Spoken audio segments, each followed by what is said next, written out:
Bonjour, cette vidéo a pour but de vous expliquer comment régler la MixPre 3 du kit d'enregistrement pour le cours MUS 1330 afin d'avoir des réglages convenables pour faire vos enregistrements. Ce n'est pas une explication, c'est juste un aide-mémoire. Quand vous allez emprunter l'enregistreuse, vous n'allez pas savoir dans quel état elle est, donc vous devez d'abord vous assurer que vous remettez à zéro tous les réglages. Donc une fois que c'est allumé, allez dans le menu. Et ensuite, Presets, Load Presets, et faites Load Factory Settings, Factory Default, comme ceci. Et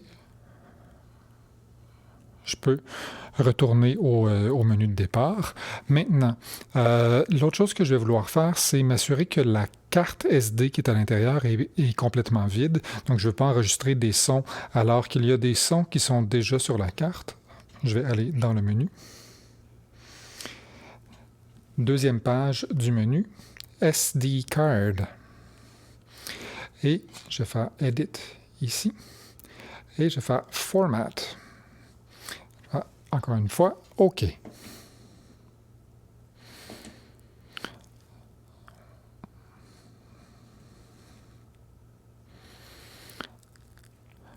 Je retourne dans le menu de départ. Ensuite, je vais devoir activer le mode Custom. Il y a 3 modes dans la MixPre 3, le mode Advanced, Basic et Custom. Donc, on va aller activer ça. Dans le sous-menu Système, le sous-menu Système est à la page 2. Et vous devez activer, le mode ici doit être en mode Custom et non Basic. Donc, je vais ici et je vais aller dans Custom, je vais faire OK. Je retourne. Maintenant que mon mode Custom est activé, j'ai accès au Custom Setup. Dans Custom Setup, je vais venir mettre le mode Channel en mode Advanced. Gain doit absolument rester en mode Basic.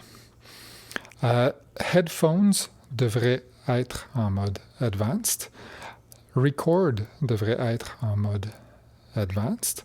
Je vais aller à la page 2. Metadata, c'est pas très important. Vous pouvez le mettre Advanced to Basic. Puis Outputs, mettez ça en Advanced. Donc, ça va vous assurer que vous avez en fait un fonctionnement convenable avec le mode Custom. Maintenant, vous allez devoir vous assurer que vous avez les bons réglages d'enregistrement.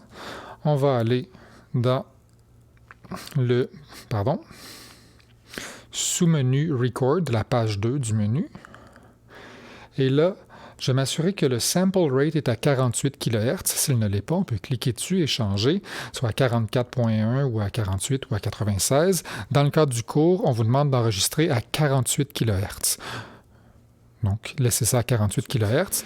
Et je vais retourner ici, page 2 du menu Record. Je vais m'assurer que mon bit depth est à 24. Donc, à 24. Maintenant, si on veut faire les choses convenablement, on devrait ajuster la date et l'heure de l'enregistreuse pour s'assurer que nos fichiers sonores enregistrés portent la bonne date et la bonne heure dans leurs métadonnées. Donc, dans le menu, je vais aller dans Système, ici, et dans Système, je vais trouver Date Time et ajuster la date. On est bien le 7 septembre 2020. Et l'heure, il est bien 3h35 de l'après-midi. Je n'ai pas ajusté le fuseau horaire. C'est pas très important. L'autre chose que vous devez faire avant d'enregistrer, c'est, je vais retourner à la petite maison ici, bien régler vos entrées et sorties. Donc, si j'enregistre en stéréo, ce qui est souvent ce que vous allez faire, je vais d'abord désactiver l'entrée numéro 3. Donc, je vais appuyer sur le bouton numéro 3 et je vais désarmer l'entrée numéro 3. Je retourne à la maison, on voit que le numéro 3 est grisé ici, donc c'est désactivé pour l'entrée numéro 3. Et l'entrée numéro 1 et 2, comme je vais travailler en stéréo, je vais venir donc sur la page numéro 2 de l'entrée numéro 1 et je vais activer le link 1 et 2. Quand on fera de la MS, on va considérer activer 1 et 2 MS ici. Donc, je vais retourner à ma page. Et si je retourne à ma page principale du départ, je peux ajuster mon gain d'entrée. Et ce gain-là, en mode link, va ajuster mon côté gauche et mon côté droit.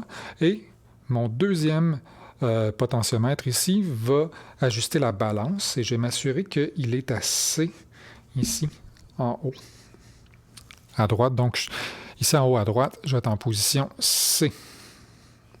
Et je peux ajuster mon gain. Vous allez aussi devoir activer les 48 volts pour bien alimenter les microphones d'AKG C414 qui viennent avec le kit.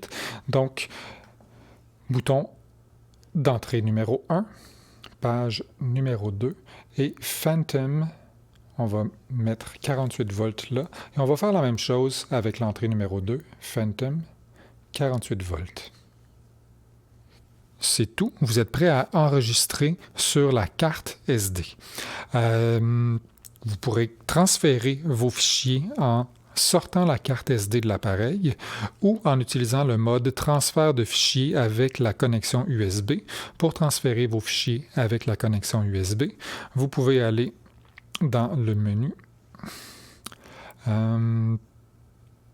Système et vous avez à la page 2 du menu Système, File Transfer.